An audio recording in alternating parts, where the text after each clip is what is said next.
Attention, welcome to all my friends, students in NSC Physics class by Dr. Hani sir. प्यारे बच्चों, आज आपके लिए बहुत ही इम्पोर्टेंट टॉपिक होने जा रहा है। इलेक्ट्रोमैग्नेटिक इंडक्शन से रिलेटेड काफी important topics, self induction, types of electromagnetic induction, self induction और फिर म्यूचुअल इंडक्शन। यहाँ पे कई क्वेश्चंस, कई शॉर्ट, कई ऑब्जेक्टिव्स और एक लॉन्ग क्वेश्चन होने जा रहा है। दोस्तों, पिछले लेक्चर में आपने इलेक्ट्रोमैग्नेटिक इंडक्शन पढ़ा था। इलेक्ट्रोमैग्नेटिक इंडक्शन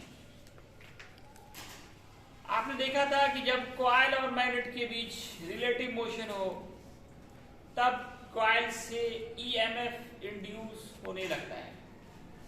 इसी फेनोमेनन का नाम इलेक्ट्रोमैग्नेटिक इंडक्शन है। और इसमें हम लोगों ने Faraday's law of electromagnetic induction पढ़ा था। वहां से एक फॉर्मूला निकाला था, ईएमएफ इंड्यूस का formula equal -k d∅dt into n। तो दोस्तों, यहाँ पे जो k का मान होता है वो 1 होता है, E इक्वल हो जाएंगे -d∅b/dt इंटू n। n क्या है दोस्तों? Number of turns in coil. Coil में जो नंबर ऑफ टर्न्स होते हैं वो n है। थोड़ा mark, number of turns in coil. आपने देखा था कॉइल हो, इसको मैग्नेट के नजदीक लाए, दूर ले जाए, दोनों ही कंडीशंस में ईएमएफ इंड्यूस हो रहा था। ये जो नंबर ऑफ टर्न्स 1 2 3 4 ये सब नंबर ऑफ टर्न्स है। अगर मान लो n1 हो तो हमारा फॉर्मूला बदल के होगा equal -d∅b/dt। It is most important formula of this exercise. इस एक्सरसाइज में इस फॉर्मूले के कई यूज है। आप अभी देखेंगे, थोड़ी देर पहले ही, थोड़ी देर के बाद ही देख लेंगे इनका यूज होने जा रहा है। तो ये फॉर्मूला भी सब लोग याद कर रहे हैं। EMF induced in electromagnetic induction main तो ये फॉर्मूला है -d∅b/dt इंटू n। लेकिन अगर n1 हो, नंबर ऑफ टर्न्स 1 हो, तो फिर ये फॉर्मूला हम लोग पुट करेंगे। अब what are the types of electromagnetic induction? Electromagnetic induction के कितने प्रकार होते हैं? तो दोस्तों, इसके 2 प्रकार होते हैं। एक का नाम है सेल्फ इंडक्शन और दूसरे का नाम है म्यूचुअल इंडक्शन। पहला क्या है दोस्तों? Self induction. सेल्फ करंट के कारण इंडक्शन। अगर कोई कॉइल हो और उससे करंट पास करे तो इस कॉइल में भी इलेक्ट्रोमैग्नेटिक इंडक्शन की घटना होगी। यहाँ किसी मैग्नेट की जरूरत नहीं है, बिना मैग्नेट के ही एक्सटर्नल कोई मैग्नेट नहीं चाहिए। लेकिन चूंकि हम लोगों ने पढ़ा है कि जब किसी कंडक्टर से, कॉइल से इलेक्ट्रिक करंट पास किया जाएगा वो मैग्नेट बनेगा। ये कॉइल मैग्नेट बन जाता है और इससे मैग्नेटिक फ्लक्स जनरेट होते हैं। और जब आपने पढ़ा था इलेक्ट्रोमैग्नेटिक इंडक्शन में कि जो लॉज है Faraday's law of electromagnetic induction, ये फर्स्ट लॉ कहता है कि इलेक्ट्रोमैग्नेटिक इंडक्शन की घटना क्यों होती है? Due to change in magnetic flux. सारा खेल यहाँ मैग्नेटिक फ्लक्स का होता है। φb जो है हमारा मैग्नेटिक फ्लक्स, इसी का खेल होता है।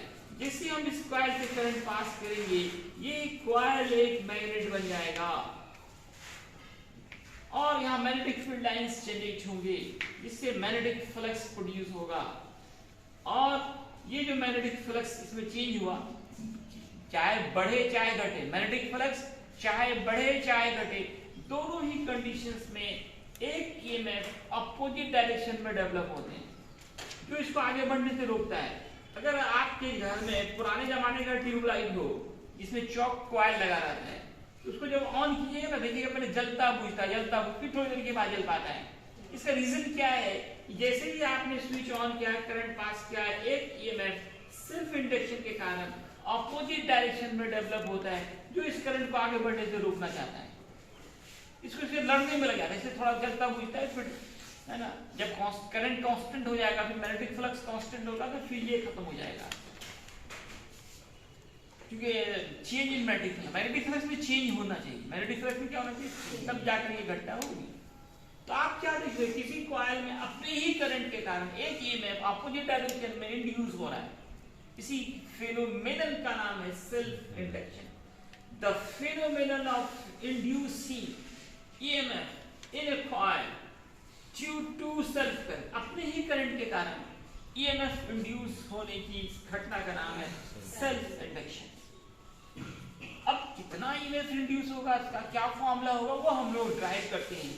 आइए मानते हैं हम लोग एक कॉइल है जिससे आई करंट पास करने पर मैग्नेटिक फ्लक्स जो प्रोड्यूस हो रहा है, इंड्यूस हो रहा है, उसको फाइव ई मान लें, और जो ईएमएफ इंड्यूस हो रहा है उसको ई माने। तो ये सिंपल सी बात है, जितना ज्यादा करंट पास करेंगे उतना स्ट्रॉन्ग मैग्नेटिक फील्ड बनेगा, उतना ज्यादा मैग्नेटिक फ्लक्स होगा। ये this magnetic flux 5B it is directly proportional to the electric current. अब इस प्रोपोर्शनल हटा के इक्वल लाएंगे तो कांस्टेंट L आ जाएगा। L का नाम इंडक्टेंस है, इसका पूरा नाम है कोएफिशिएंट ऑफ सेल्फ इंडक्शन। तो दोस्तों एक इंपॉर्टेंट फार्मूला यही हम लोगों को निकल गया, ये भी बहुत इंपॉर्टेंट फार्मूला, इसको एक इक्वेशन मान सकते हैं आप। यहाँ से L निकालना रहता है हम लोग, वो भी एक इंपॉर्टेंट फार्मूला होता है। तो L निकालना होगा तो 5V/I करेंगे। अब आप Faraday's law of electromagnetic induction से ये जो फार्मूला निकाला था इसको यूज करेंगे। इसको फर्स्ट मान है, इसको सेकंड मान लें। तो सर इसको चूंकि ये अलग टॉपिक है, ये अलग टॉपिक है, इसलिए इसको आप कुछ और मान लें, इक्वेशन A मान लें, इसको फर्स्ट रहने दें। 5B का ये मान यहां लाकर पुट किया जाए। अब L को बाहर कीजिए, di/dt, L निकालेंगे -E/di/dt। L क्या है, नाम इंडक्टेंस है, लेंथ ना समझे, इंडक्टेंस नाम है, और क्या coefficient of self induction.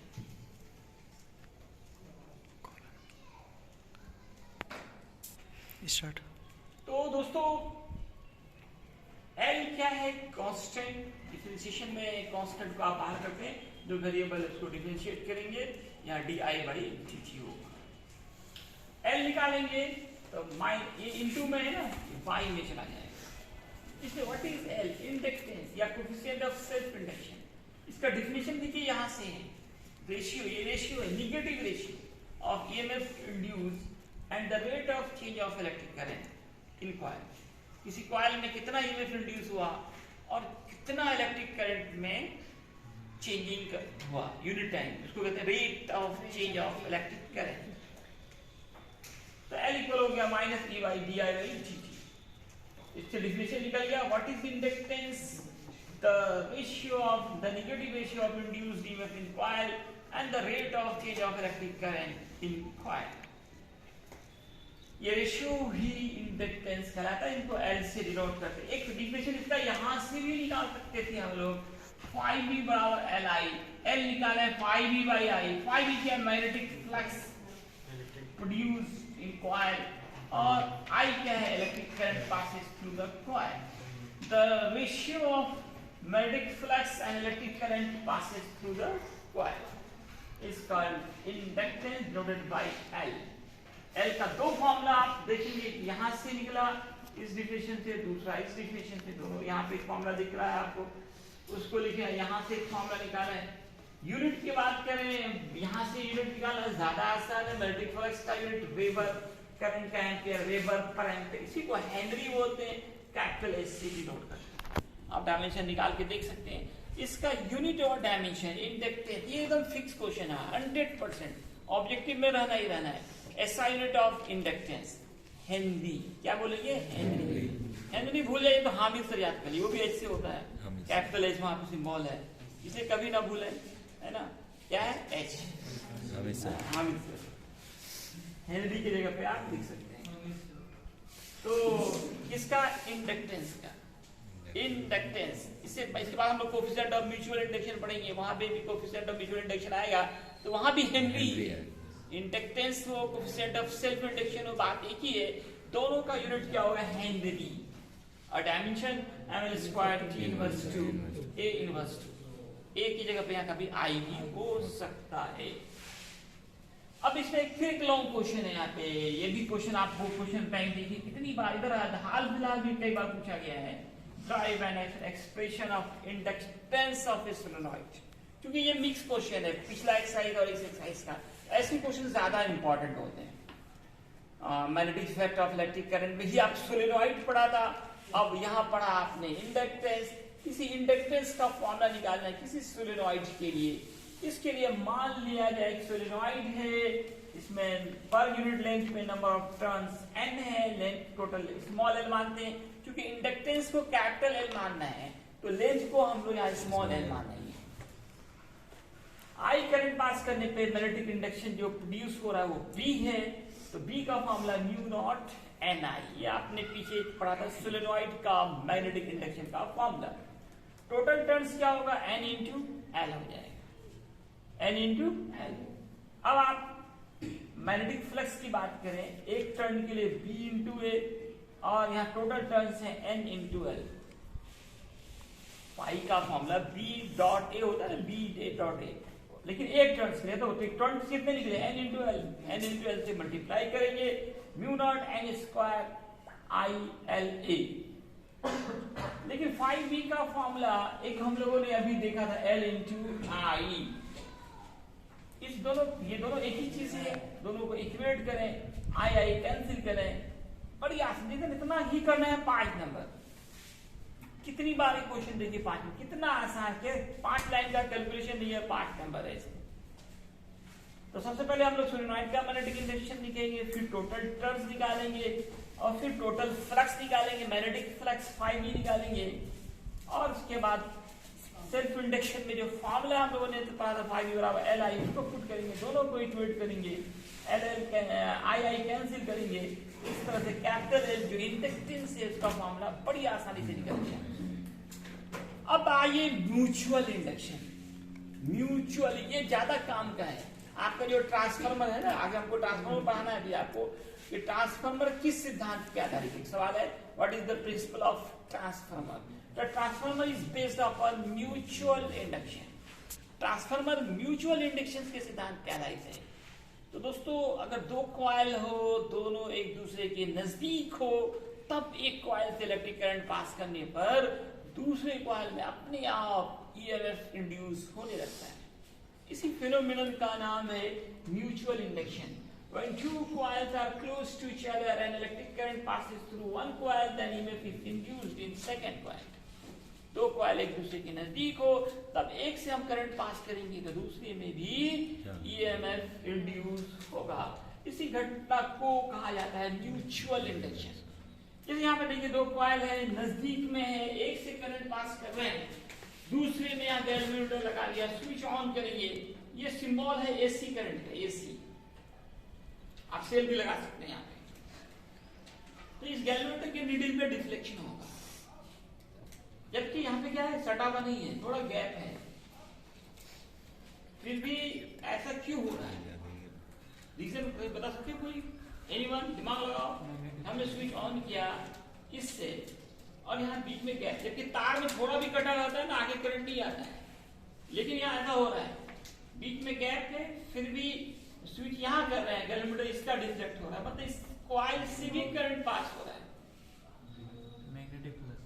Reason क्या है? Magnetic flux. सारा खेल तो उसी का हो रहा है। आप जानते हैं जैसे ही स्विच ऑन करेंगे ये कॉइल मैग्नेट बनेगा, मैग्नेटिक फ्लक्स जनरेट होगा। अब ये मैग्नेटिक फील्ड यहाँ से प्रोड्यूस होगी, इसमें भी ना जाएगा, नजदीक में। तो अब इसके मैग्नेटिक फ्लक्स में क्या आ गया? चेंजिंग। अब जैसे ही मैग्नेटिक फ्लक्स में चेंजिंग होगा, इलेक्ट्रोमैग्नेटिक इंडक्शन की घटना होगी और करंट प्रोड्यूस होगा, ईएमएफ प्रोड्यूस होगा, जिससे गैल्वेनोमीटर का स्विच डिफ्लेक्ट हो जाएगा। इस फिनोमेनन का नाम है mutual induction. When two coils are close to each other and electric current passes through one coil, then EMF is induced in second coil. This phenomenon is called mutual induction. अब इसमें से वह coil जिससे हम current pass करते हैं उसका नाम प्राइमरी कॉइल होता है, और जिसमें हम लोग गैल्वेटर लगाते हैं जिसमें करंट इंड्यूस होता है उसका नाम सेकेंडरी कॉइल होता है। आगे आप पढ़ेंगे ट्रांसफार्मर, उसमें भी दो कॉइल होता है, एक प्राइमरी कॉइल एक सेकेंडरी कॉइल। सारा खेल नंबर ऑफ टर्न्स का है। ट्रांसफार्मर वोल्टेज कैसे बढ़ा देता है कैसे घटा देता है, इसमें सारा खेल क्या होता है, नंबर ऑफ टर्न्स का होता है। ये सब हम आपको ट्रांसफार्मर काफी विस्तृत रूप से पढ़ाएंगे। इसके लिए आपको इस YouTube पे जैसी classes by doctor Aamir sir पे बने रहना पड़ेगा, सब्सक्राइब करना पड़ेगा, लाइक करना पड़ेगा, शेयर करना पड़ेगा। धन्यवाद।